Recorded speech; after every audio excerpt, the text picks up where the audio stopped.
So hello everyone, welcome back to our commerce वाला channel. हम लोग ऑलरेडी डिस्कशन कर लिए थे जो कॉन्सेप्ट है एंड जो कन्वेंशन है। उसके बाद हम स्टैंडर्ड पे जाने वाले थे। तो अभी ये जो थर्ड क्लास होगा आपका, sorry for a long delay, but कुछ काम की वजह से हम कुछ सेशंस रिकॉर्ड नहीं कर पाए थे। वो हम पेन एंड पेपर में कर रहे थे। अभी मैं डायरेक्ट आप लोगों को थ्रू पीडीएफ आप लोगों को बताऊंगा। जैसे कि मैं थोड़ा सा रिकैप कर लेता हूँ क्या क्या था हम लोग का जो कॉन्सेप्ट। तो रिकैप करते हैं। जैसे कि स्टार्टिंग से अगर देखेंगे, पहला था हम लोग का बिजनेस एंटिटी कॉन्सेप्ट। ठीक है, इसका मतलब ये होता है जो ऑर्गेनाइजेशन है वो हमेशा ही अलग जैसा ट्रीट करेगा उसके ओनर को, क्योंकि जब भी ओनर कोई कैपिटल अमाउंट देता है तो फिर उसे वो एज ए लाइबिलिटी करके ट्रीट करेगा, इसीलिए वो कैपिटल को लाइबिलिटी साइड में दिखाता है। ठीक है, तो owner and the organisation both are distinct from each other. Okay, उसके बाद हम लोग का आता है उसके इन मनी मेजरमेंट कॉन्सेप्ट हम सिर्फ वही वाला ट्रांजैक्शन रिकॉर्ड करेंगे जो ट्रांजैक्शन हम विथ मनी में कन्वर्ट कर सकते हैं। जैसे कि कोई काम हो रहा है, जैसे कि ऑर्गेनाइजेशन में कहीं से कुछ चीज़ आ रहा है जिसका कोई मॉनिटरी वैल्यू नहीं है। जैसे कि कोई लेबर अगर किसी के लिए कॉफ़ी बना के दे देता है, वो जो उनका जो परिश्रम है उसका तो कोई वैल्यू नहीं होता, तो वैल्यू हम ट्रीट नहीं कर पाएंगे। हम सिर्फ वो वाला ट्रीट करेंगे अकाउंटिंग में जिसका कोई मॉनिटरी वैल्यू होगा। ठीक है, और गोइंग कंसर्न कंसेप्ट ये है, हम जब भी कभी बिजनेस नया स्टार्ट करते हैं उसका मतलब ये है कि बिजनेस एक अनफोर्सिन पीरियड तक चलेगा। ऐसा नहीं कि 1-2 साल चल के वो फिर बंद हो जाएगा, ऐसे हम कभी भी ट्रीट नहीं करेंगे। हमेशा बिजनेस एक अनफोर्सिन पीरियड तक चलेगा। ठीक है, अब उसके बाद आते हैं हम, वो हो गया accounting period concept. Okay, period दो तरह का हो सकता है। एक तो हो गया आपका 1 अप्रैल टू 31 मार्च, सॉरी। तो ये जो पीरियड होता है ये होता है फिस्कल ईयर। ठीक है, एंड और एक होता है 1 जन टू 31 दिसंबर, ये होता है आप लोगों का कैलेंडर ईयर। ओके, तो ये ध्यान रखना। ओके, तो कंपनियां जो है, जैसे कि आज पर अकाउंटिंग स्टैंडर्ड इंडियन कंपनी जो भी है वो सब यही वाला कैलेंडर ईयर फॉलो करते हैं, लेकिन जो फॉरेन कंपनी है वो ये वाला कैलेंडर ईयर फॉलो करते हैं।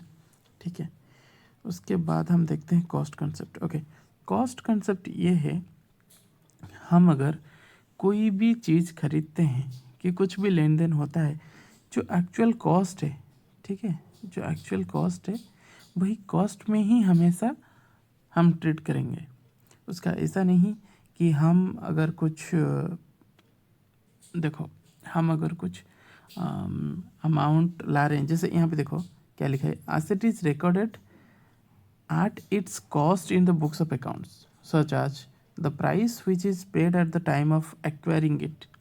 ठीक है, हम खरीदते टाइम जो भी पेमेंट हम दे रहे हैं, जो भी पैसा हम दे रहे हैं वही हम ट्रीट करेंगे। ठीक है, the asset when acquired recorded at there cost price and gradually reduced by of depreciation. उसके बाद हम डिप्रिसिएशन चार्ज करेंगे, वो अलग बात है। ठीक है, वो हम बाद में देखेंगे और उसके बाद आता है क्या, dual aspect concept. Dual aspect concept ये था, मैं आपको बोल दिया था, हमेशा डुअल एस्पेक्ट कॉन्सेप्ट में 2 ट्रांजैक्शन रहेगा। इसका ये है, एक तो रिसीवर रहेगा, एक रहेगा गिवर। ठीक है, जैसे कि एक डेबिट एंट्री रहेगा तो एक रहेगा क्रेडिट। तो इस हिसाब से डुअल एस्पेक्ट कंसेप्ट ये बोलता है हमेशा एक डेबिट के साथ एक क्रेडिट रहना मैंडेटरी है। ऐसा नहीं है कि खाली डेबिट बैलेंस हम पोस्ट कर देंगे और क्रेडिट नहीं होगा, ऐसा नहीं है। ठीक, रियलाइजेशन कॉन्सेप्ट ये बताता है रेवेन्यू रिकॉग्नाइजेशन कब करेंगे। ये बहुत इंपॉर्टेंट कॉन्सेप्ट है, ये बहुत ही इंपॉर्टेंट है। इसका मतलब ये है कि हम जब भी कभी रेवेन्यू कंसिडर करते हैं हमारे अकाउंट्स में, हम कब इसे कंसिडर करेंगे।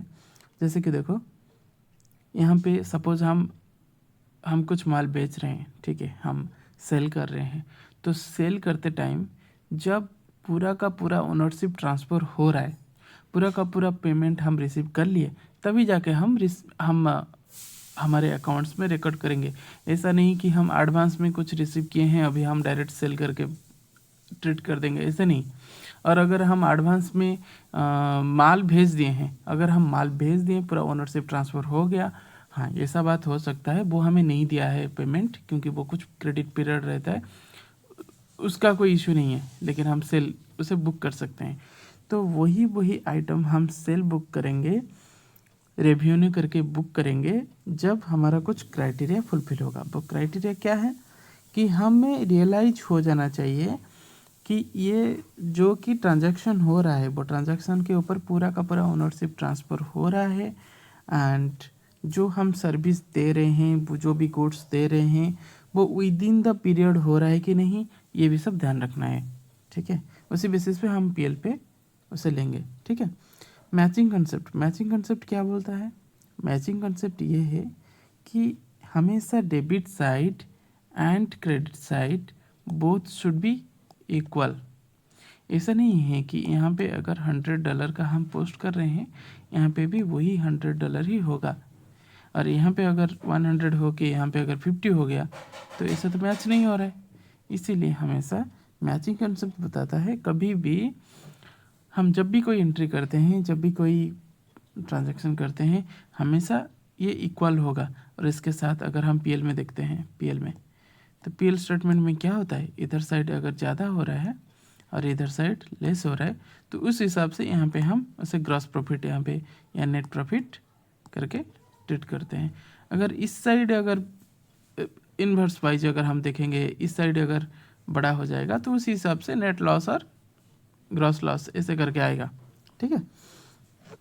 उसके बाद क्या है, अकाउंटिंग कन्वेंशन जो आता है, पहला आता है हम लोग का कंसिस्टेंसी। ओके, तो कंसिस्टेंसी जो है वो होता है कि कभी भी एक मेथड अगर फॉलो हो रहा है, तो वो मेथड पूरा कंटिन्यू फॉलो रहेगा। ऐसा नहीं कि इस बार हम एक स्ट्रेट लाइन मेथड फॉलो कर लिए, सेकेंड टाइम हम रिड्यूसिंग वाली मेथड फॉलो करेंगे, ऐसा नहीं। कॉन्स्टेंटली एक कंटिन्यूस मेथड फॉलो करेंगे। उसके बाद फुल डिस्क्लोजर। ओके, जो भी पॉलिसी हम फॉलो करेंगे, वो पॉलिसी का एक फुल्ली डिस्क्लोजर रखेंगे। वो अकाउंटिंग स्टैंडर्ड में भी इसका एक पर्टिकुलर एक स्टैंडर्ड है, इस पर भी आप देख लेना। और ये जो है, ये बोलता है कि कोई भी ट्रांजैक्शन हम कर रहे हैं, कुछ भी अगर अनसर्टेनिटी आ रहा है, कुछ भी हो रहा है with in the accounting period, हमें जो पता चलता है पहले से, तो वो सब यहाँ पे डिस्क्लोजर होगा, ठीक है। हम कितना मटेरियल अभी है और किसको क्या देना है, किससे क्या लेना है, फुल डिटेल में डिस्क्लोजर होगा, ठीक है। Full disclosure suggest that accounting statement should be honest, making the full disclosure of magnificent information, ठीक है। This should be sufficient disclosure of the information which of a metal interest to the users of financial statement such as stakeholders. Okay, ठीक है। जो लोग financial statement को use करते हैं, सब लोग के लिए ये फुल्ली डिस्क्लोजर करके एक फिनेंशियल स्टेटमेंट हम बनाएंगे, ठीक है। ओके, उसके बाद आता है प्रूडेंस कॉन्सेप्ट, इसका जिसे हम बोलते हैं कंजर्वेटिज्म। कंजर्वेटिज्म का मतलब ये है कि अगर हम पहले से सोच रहे हैं कोई इनकम होगा, उससे हम तो ट्रीटमेंट नहीं करेंगे, लेकिन पहले से अगर सोच रहे हैं कहीं पे हमारा खर्चा होगा, बहुत ज़्यादा खर्चा होगा, तो उसका तो हम एक एंट्री बना के ही पहले से रखेंगे। तो ये है, सपोज देखो उसी बेसिस पे होता है। सपोज हमारे पास डेटर है, ठीक है।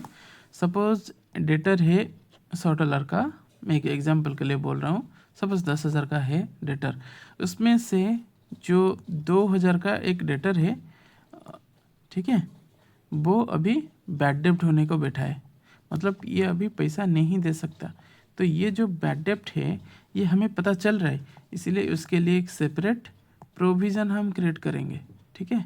तो प्रोविज़न क्रिएट करके उसे प्रॉफिट एंड लॉस स्टेटमेंट में चार्ज करेंगे, उसी हिसाब से बोलता है कंजर्वेटिव कंसेप्ट। ओके, मैटेरियलिटी ये है कि कभी भी हम कोई ट्रांजैक्शन कर रहे हैं उसका मैटेरियलिटी देखना ज़रूरी है। सपोज़ कोई 1 करोड़ में ट्रांजैक्शन कर रहा है, ठीक है, उनके लिए 100 अमाउंट इज़ इमेटेरियल, राइट। अगर कोई मंथली 2-3 लाख इनकम कर रहा है, ठीक है, और अगर कहीं पे खर्चा कर रहा है 10 रुपया 20 रुपया, वो थोड़ी ना उसे वैल्यू करेगा। 10-20 के लिए वो ट्रांजैक्शन कुछ करेगा क्या? वही चीज़ है, मतलब मैटेरियल चीज़ क्या है क्या नहीं है वो भी ध्यान रखना पड़ेगा। ओके, उसके बाद क्या आता है हम लोग का ऑब्जेक्टिविटी क्या है? अगर कभी भी जो भी ट्रांजैक्शन हो रहा है, जो भी बुक्स ऑफ अकाउंट हम रिकॉर्ड कर रहे हैं, उसका क्या ऑब्जेक्टिव वो देखेंगे। मतलब हमारे एक ट्रांजैक्शन हो गया, जैसे कि रेंट टू कैश, ऐसे करके हम एक ट्रांजैक्शन कर दे, उसका एक सपोर्टिंग भी तो लगाना पड़ेगा, जैसे कि हम पेमेंट किए हैं और लैंड ओनर को पेमेंट किए हैं और इतना अमाउंट का पेमेंट किए हैं, जो कि हमारे एग्रीमेंट के हिसाब से इतना अमाउंट पेमेंट होना ही चाहिए। तो उस हिसाब से हम लोग ऑब्जेक्टिविटी वाला कॉन्सेप्ट ये बोलता है कि जो भी ट्रांजैक्शन हो रहा है वो सपोर्टिंग डॉक्यूमेंट भी देना चाहिए, मतलब एविडेंस भी देना चाहिए, ठीक है। अच्छा, अभी हम लोग ये डिस्कशन करेंगे कि अकाउंटिंग स्टैंडर्ड क्या है एंड IFRS क्या है, ठीक है। तो अकाउंटिंग स्टैंडर्ड ये है कि हम जब भी कभी कोई अकाउंट्स बनाते हैं तो हम कोई प्रॉपर स्टैंडर्ड के हिसाब से अकाउंट्स बनाएंगे। उसके लिए बहुत सारा अकाउंटिंग स्टैंडर्ड है, जैसे कि अभी नया आया गया है, जैसे कि इंड AS आ गया है। और IFRS क्या है? IFRS मतलब इंटरनेशनल फाइनेंशियल रिपोर्टिंग स्टैंडर्ड्स, जो कि इंटरनेशनल वाइज, जबकि आप इंडिया से बाहर अगर जाओगे तो इंडिया का जो पॉलिसी है, जो प्रोसीजर है, इंडिया का जो स्टैंडर्ड है, वही तो हम उसी हिसाब से तो बाहर में भी फिनेंशियल नहीं बनता है। तो बाहर में जो फिनेंशियल बनता है, मतलब आउट ऑफ इंडिया, तो वो एक स्टैंडर्ड, उसका एक स्टैंडर्ड है IFRS, ठीक है।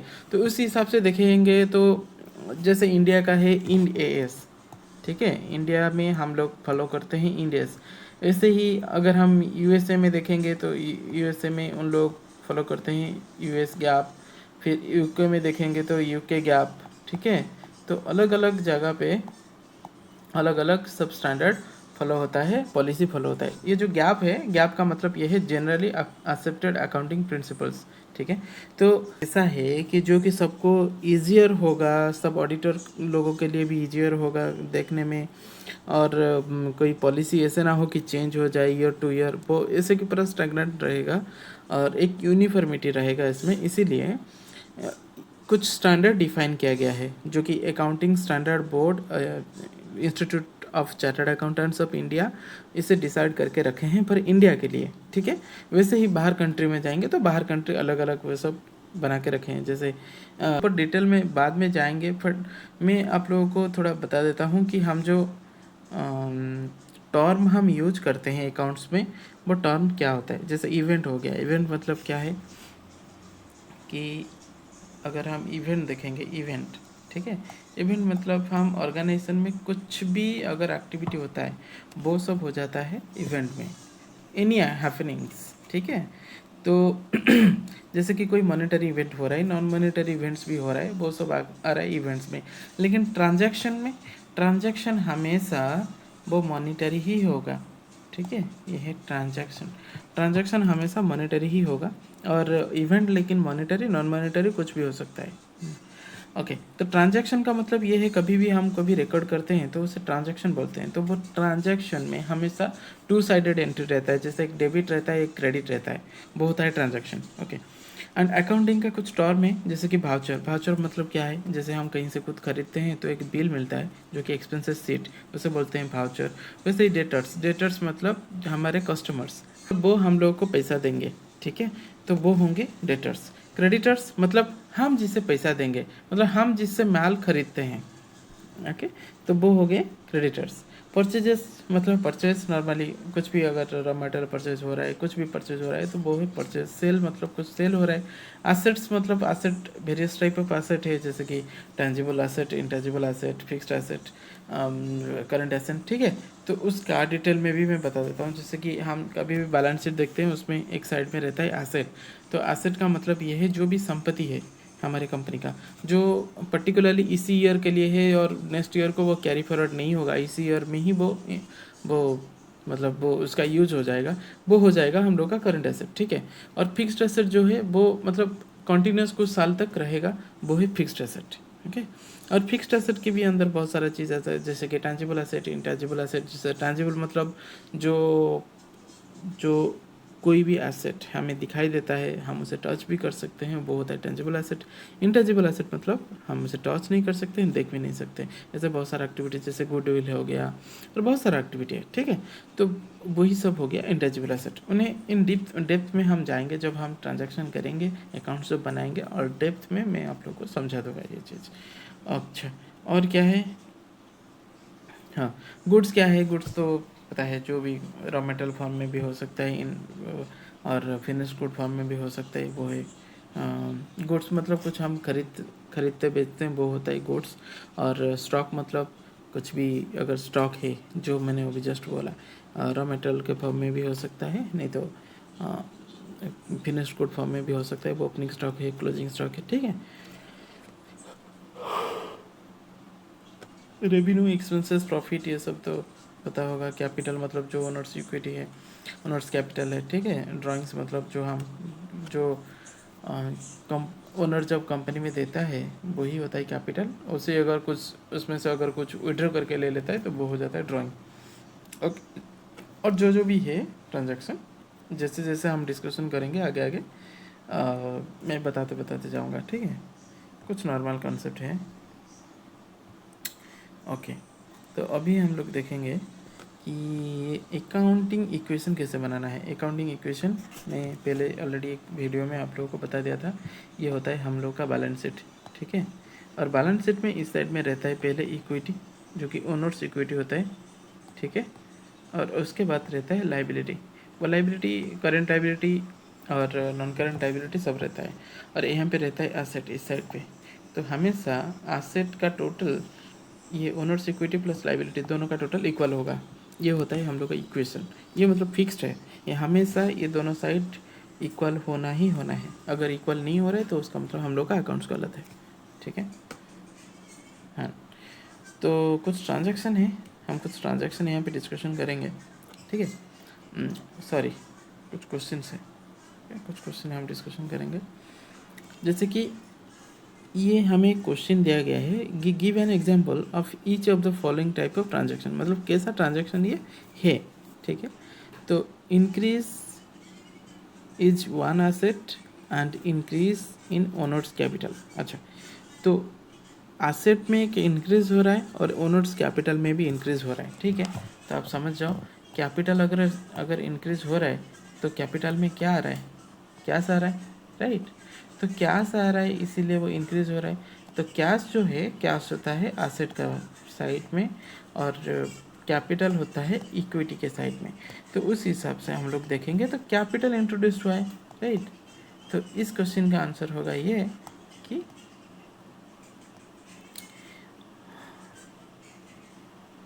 क्वेश्चन ये होगा कि कैपिटल इंट्रोड्यूस्ड, ओके,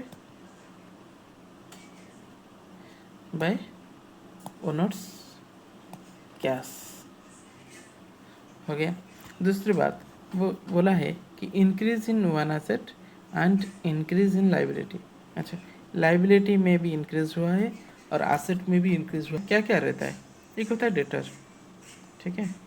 डेटर भी रहता है एसेट साइड में, और इस साइड में लाइबिलिटी में क्या रहता है, क्रेडिटर, ओके। एंड यहाँ पे बोल रहा है कि increase one asset and increase in liability.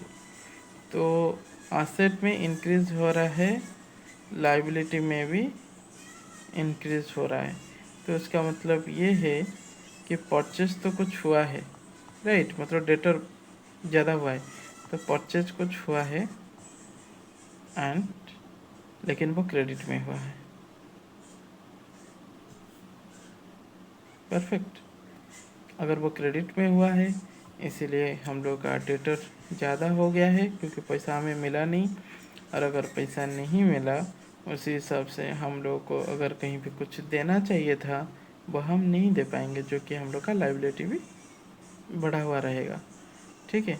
उसके बाद है इंक्रीज डिक्रीज इन एसेट, मतलब एसेट डिक्रीज हो रहा है and increase in another asset, another asset भी इंक्रीज हो रहा है। हाँ, ऐसा हो सकता है, कैश भी बढ़ सकता है और लेकिन यहाँ से घट सकता है। हाँ, ऐसे डेटर हो सकता है, डेटर घट सकता है तो कैश में आ जाता है, जैसे कि डेटर कभी रिपे कर देते हैं तो हमारा कैश भी इंक्रीज हो जाता है, राइट।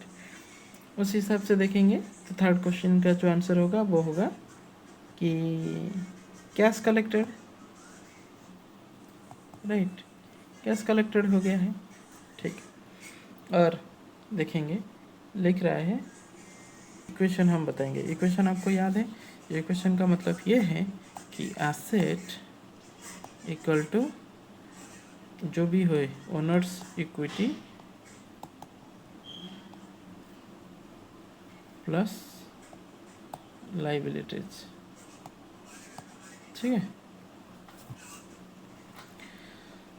तो एसेट अगर यहाँ पे देख रहे हैं x comments business with cash, तो हम लोग के पास क्या आ रहा है, कैश आ रहा है।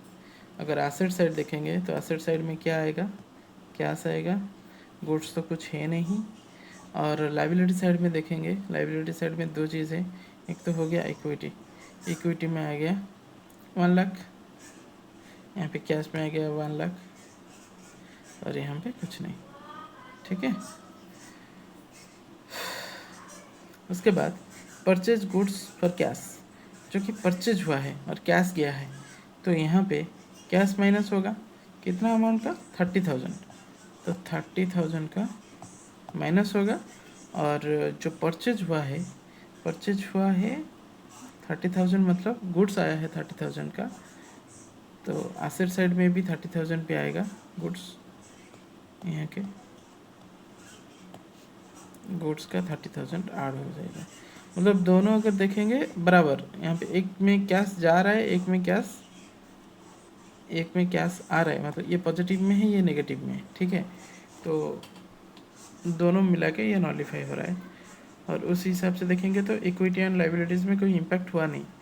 तो अगर हम देखेंगे अभी भी तो एसेट का जो वैल्यू है वो 1 लाख का 1 लाख ही है। ठीक है।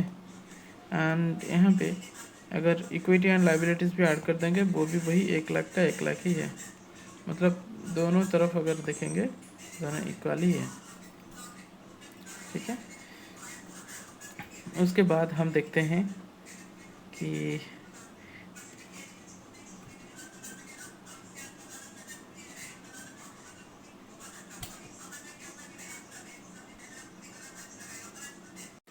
ऐसे ही कुछ ट्रांजैक्शन है जो कि आप आराम से देख सकते हैं, इसके ऊपर आपका आइडिया आ गया है, आप आराम से इसे कर सकते हो।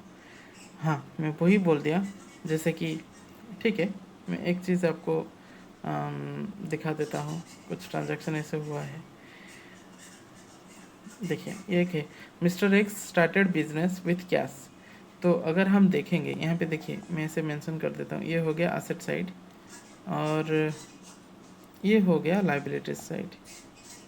सपोज मैं ऐसे कर रहा हूँ, मैं तो इन्वर्स में लिखा हूँ, मतलब ये एक्चुअली इधर होना चाहिए और ये इधर होना चाहिए। ठीक है। हम सिंपली अभी खाली प्रैक्टिस करने के लिए ही ऐसे कर रहे हैं। तो एसेट साइड में जो आएगा वो है x started business with cash. ठीक है। कैश आ गया 2 लाख, के बाद बिल्डिंग आ गया, एसेट साइड में आ गया। ठीक है। बिल्डिंग आ गया 5 लाख एंड फर्नीचर आ गया 50,000, फर्नीचर आ गया 50,000 एंड गुड्स आ गया 1 लाख। गुड्स मतलब स्टॉक, ठीक है। तो स्टॉक हम अभी यहाँ पे ले सकते हैं, नहीं भी ले सकते हैं। देखते हैं क्या लिखा है, खाली गुड्स, फिनिश्ड गुड्स अगर होगा तो स्टॉक होगा, तो यहाँ पे 1 लाख ले लेते हैं। तो बाकी जो रह गया हम लोग के लाइबिलिटी में से क्या गया, कैपिटल जितना था उसमें से उतना ही चला गया, मतलब उतना ही वो यूज़ हुआ है। तो ये सब मिला के जितना हो गया ये 850,000 मतलब कैपिटल है, राइट। इतना कैपिटल अगर कोई इंसान ये फर्म में अगर लाता है कैपिटल, तो उसका तो कैपिटल भी ऐसे ही मेंशन होगा कि वो कैपिटल दिया है 8,50,000, और जो कि यूज़ हुआ है फर्नीचर में, गुड्स में, कैश में है कुछ, और कुछ बिल्डिंग में भी है, ठीक है। तो ऐसे ही है, तो दोनों का दोनों साइड देखो इक्वल हो रहा है। उसी हिसाब से जैसे सेकंड क्वेश्चन है कि परचेज गुड्स ऑन क्रेडिट, तो क्रेडिट में अगर कुछ परचेज हो रहा है तो यहाँ पे क्रेडिटर इंक्रीज हो रहा है, राइट। तो क्रेडिटर को हम इंक्रीज कर देंगे। क्रेडिटर कितना आएगा, परचेज कर रहे हैं 10,000, ठीक है। 10,000 का हम लोग का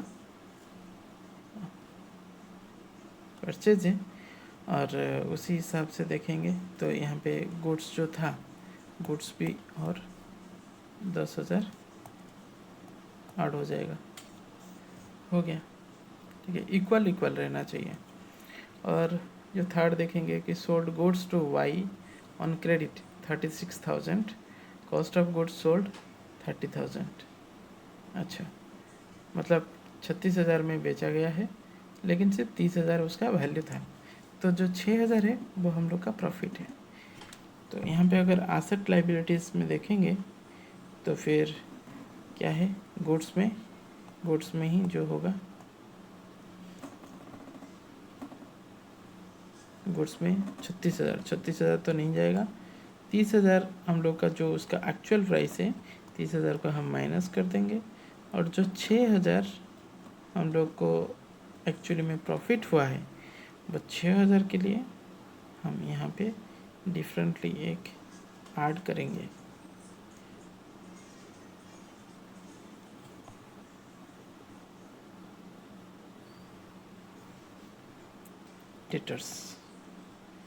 डेटर्स हमें, हम जो सेल कर रहे हैं डेटर्स हमें देंगे 36,000, ठीक है। 6,000 जब ऐड हो जाएगा हम लोग के पास, 6,000 यहाँ पे जाके कैपिटल में ऐड हो जाएगा, ठीक है। कैपिटल में ऐड हो जाएगा 6,000 जो कि प्रॉफिट है। तो अभी अगर हम देखेंगे इक्वल हो जाएगा, क्योंकि 36,000 ऐड हो रहा है, 30,000 माइनस हो रहा है, और तो बाकी रह रहा है तो 6,000, तो 6,000 जो कि यहाँ पे भी ऐड हो रहा है, तो दोनों तरफ इक्वल हो रहा है, ठीक है। उसी हिसाब से सैलरी पेड हो रहा है, सैलरी अगर पे हो रहा है तो कैश जा रहा है, कैश कितना गया 15,000, तो 15,000 माइनस होगा। तो उसी हिसाब से देखेंगे तो जो भी हम लोग का प्रॉफिट रहा होगा पहले से, वो प्रॉफिट से ही माइनस होगा, ठीक है। तो वो हो जाएगा 15,000, यहाँ पे भी माइनस हो जाएगा। तो अल्टरनेटिव हम जैसे भी करें, हमारा एसेट एंड लाइबिलिटीज़ दोनों तरफ इक्वल ही होगा हमेशा। तो ये सही कुछ एग्जांपल है, ये मुझे लग रहा है ये सब इतना भी टफ नहीं है, आराम से कुछ आप ट्राई कर सकते हो। अगर कहीं पे भी कुछ डाउट आ रहा है तो आप मुझे बता सकते हो कमेंट सेक्शन में, ठीक। बाकी का जो भी एग्जांपल है और जर्नल एंट्रीज हम नेक्स्ट क्लास में देखेंगे। आज के लिए इतना ही डिस्कशन कर लिए, ठीक है।